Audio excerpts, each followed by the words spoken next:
Leaving the hospital was a big victory for me.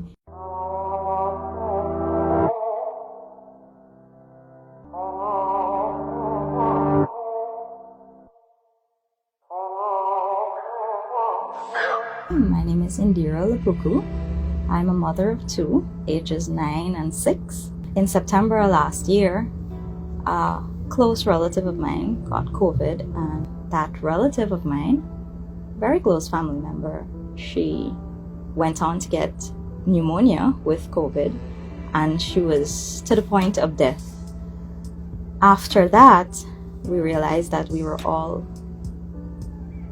exposed after it was confirmed that she had COVID, and we decided to go get tested.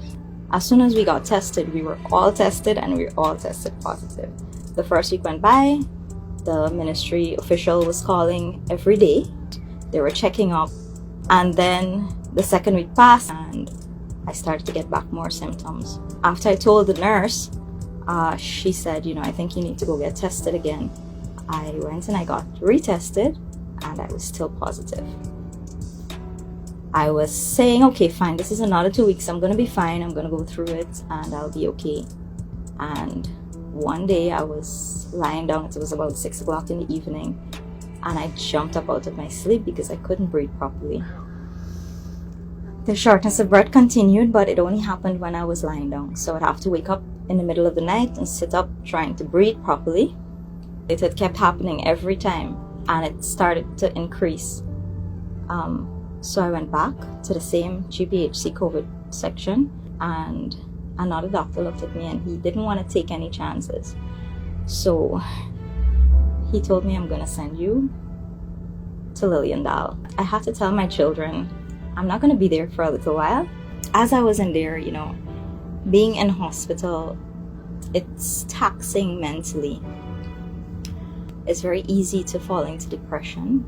Psychologically, you can't do it on your own.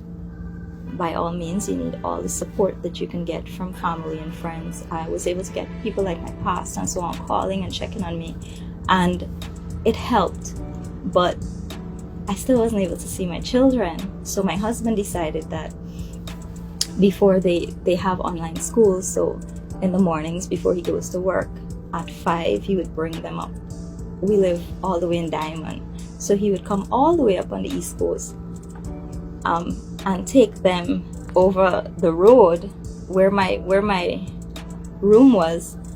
There was a glass door, and when I look through the glass door, I see the seawalls, the back of the seawalls. So he would go there and he would take them, and they would wave to me, and I can tell you that was very heartbreaking. Of course, when you're talking to them, you can't let them know how you feel, because you don't want them to know that this is as scary as you feel. You don't want that to translate to them. That helped me though. Seeing them every morning helped me. Being in there is not what we need to do. We need to try our best to stay out of a hospital. Leaving the hospital was a big victory for me. But as I went home, I spent 3 months sitting up, sleeping, because I couldn't breathe properly when I lie down. After COVID, your life is never the same. My body wasn't the same.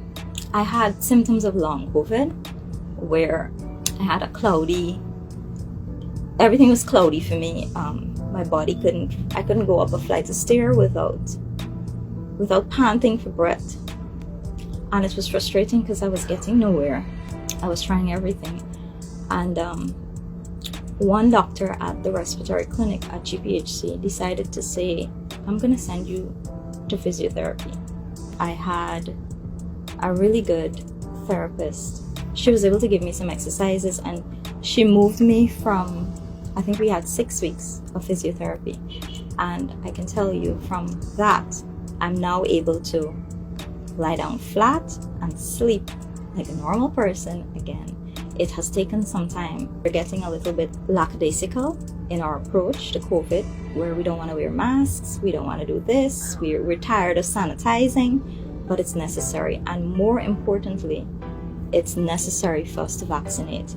I can tell you, even though I had COVID, I wasn't afraid to take the vaccine. But I knew that this is the only way that I can protect not only myself, but my family. It's important that I stay protecting my family, my loved ones, the people that are around me at work, at home, the people that I come into contact with. I've heard some people say that this is not going to touch this kind of person. It can't touch me because I'm strong, I can deal with it. It has nothing to do with that. It may not touch you the way you're hearing it touched me. Your body might be able to handle it, but when you take it home, what happens? Somebody that's weaker. So vaccinate. It's our safe way of getting out of this.